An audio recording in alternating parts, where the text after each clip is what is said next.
You have been staring at two options for 20 minutes. They are not complicated options. One restaurant or another. One jacket or the other. Stay or go. And yet your brain has locked up completely, looping through the same calculations over and over, arriving nowhere. This is not indecisiveness. This is your brain doing exactly what it was designed to do, and understanding why it freezes will change how you make every decision for the rest of your life. Here is what is actually happening inside your head. Every time you face a choice, two systems in your brain activate simultaneously. The first is your deliberative system, the slow, logical, calculating part that weighs pros and cons, runs comparisons, considers consequences.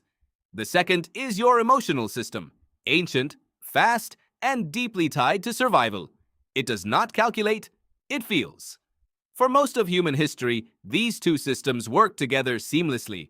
The emotional system would fire first with a gut signal: danger, safety, good, bad.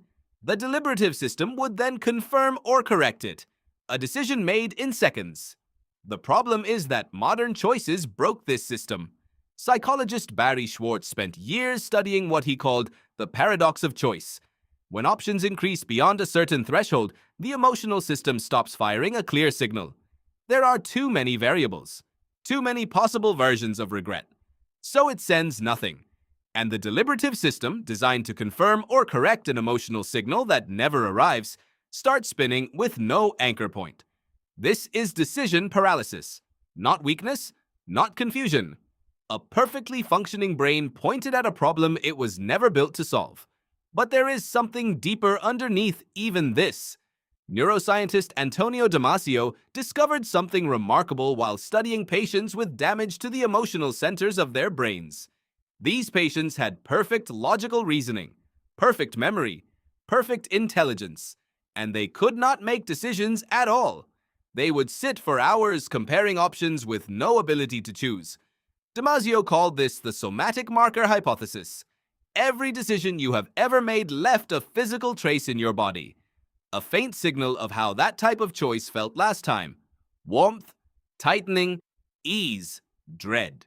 Your emotional system reads these traces and uses them to point you toward a choice before your logical mind even begins.